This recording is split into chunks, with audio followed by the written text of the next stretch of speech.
যারা ব্যবসায়ী হতে চাচ্ছেন তাদের জন্য আমার খুব সিরিয়াস কিছু কথা আছে, ঠান্ডা মাথায় মন দিয়ে শোনেন। এটা মোবাইল ফোনে নিয়ে কোনো লাভ নাই, ফোন টোন পকেটে ঢুকায় ঠান্ডা মাথায় শোনেন, তাহলে উপকার হবে। আপনারা সবাই এখানে আসছেন ব্যবসায়ী হতে বা এখন ব্যবসায়ী, সো ওই রিলেটেড কিছু কথা বলি। তার আগে ইকবাল ভাইকে পই পই করে আরেকবার ধন্যবাদ আমাকে দাওয়াত দেওয়ার জন্য। আমি এই স্টেজেই বোধহয় কথাটা বলেছিলাম, তারপর বুঝলাম না এটা ভাইরাল হয়ে গেল কি কারণে। সো আমি অনুষ্ঠানের মাঝখানে যখনই আমার কোনো কথা ভালো লাগবে আপনারা চিৎকার করতে পারেন পই পই বলে। So that's fun. Coming back, ব্যবসা খুব কঠিন জিনিস, রাইট? আপনারা এখানে ব্যবসায়ী হতে চাচ্ছেন, অনেকে এসছেন, অনেকে অনেক কিছু বলি আমরা, যার পকেটে টাকা নাই সেই বোঝে। ভাই এত ডায়লগ দিয়েন না, আমি যে চাকরি টাকরি করি ঠিক আছে, বেঁচে থাকি। যারা ব্যবসায়ী হতে চাচ্ছেন তাদের জন্য আমার খুব সিরিয়াস কিছু কথা আছে, ঠান্ডা মাথায় মন দিয়ে শোনেন। ওইটা মোবাইল ফোনে নিয়ে কোনো লাভ নাই, ফোন টোন পকেটে ঢুকায় ঠান্ডা মাথায় শোনেন, তাহলে উপকার হবে। যারাই দেখবেন কাজের চেয়ে অন্যান্য জিনিস নিয়ে বেশি ব্যস্ত, তার আসলে ব্যবসা বোঝে না, সে ঢংডাং বোঝে। তো সেলফি, ফোন, মোবাইল, দৌড়াদৌড়ি, মালা এইসব হইলে বোঝা যাবে যে ওনার মধ্যে আসলে একটু কম আছে ব্যবসার বুদ্ধিটা। অনেকে ফোন ধরে আছেন, সেটা বন্ধ। আসল কথা শোনেন, আমাদের সবার মধ্যে চাকরি করার একটা ব্যাপার আছে। 30 তারিখ পর্যন্ত চাকরি করব, 2 তারিখে টাকা পাবো, বাস এমনি জীবন চলবে। 3 তারিখে মুদি দোকানে যাব, 4 তারিখে মাছের দোকানে যাব, শেষ। খুব সুন্দর লাইফ। এটাই নাটক সিনেমায় সবখানে বলা হয়েছে যে সফল মানে এটাই।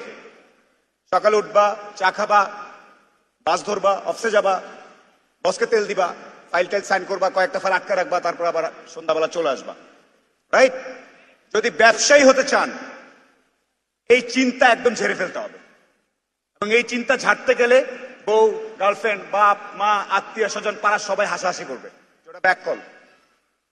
ওই রকম সাহস যদি থাকে যে যার ইচ্ছা যেভাবে হাসুক, আমি আমার মতো, আমার নিজের মতো করে দরকার লাগলে কাঁধে বয়ে মাছ, তেল, আলু, হোয়াট এভার বিক্রি করবো, ওই রকম সাহস থাকলে লেটস টক যে আমি উদ্যোক্তা।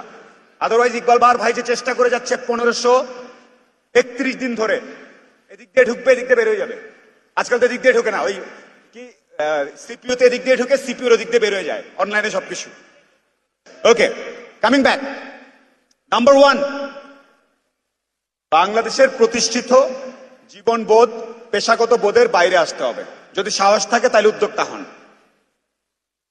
2 নাম্বার, নির্দিষ্ট সময়ে টাকা পয়সা চলে আসবে, এটা বুদ্ধিটা আমাদের সবসময় চিন্তা করি মাসের হিসাব, মাসের হিসাব। ব্যবসায় মাসের হিসাব বলে কিছু নাই। সেটা দিনের হইতে পারে, সপ্তাহের হইতে পারে, 1 ঘন্টা হইতে পারে, 6 মাস ধরে কোনো আয় ইনকাম নাও থাকতে পারে। আপনারা কেউ জানতেন করোনার ব্যাপারে? 2 বছর ধরে কোনো খবর নাই। তারপরে যখন একটু ঠিকঠাক হলো, এখন 2 দেশ যুদ্ধ লাগায় বসে আছে। ব্যবসায়ী হিসাবে আপনাকে এই জিনিসগুলো মাথায় রাখতে হবে, ওই বুদ্ধিটাও একটু একটু করে বাড়াতে হবে। তো নির্দিষ্ট সময় পরে পরে টাকা পাবো, এই চিন্তাটা বাদ দিয়ে দেন। আর টাকা পাওয়া মাত্র পরের দিনই খরচ করে ফেলবো, এই চিন্তাও বাদ দিতে হবে।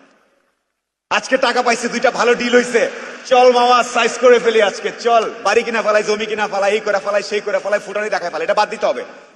ট্রু বিজনেসম্যান তার কাছে কত আছে, কিভাবে আছে, এত ঢোল পিটায় বলে না।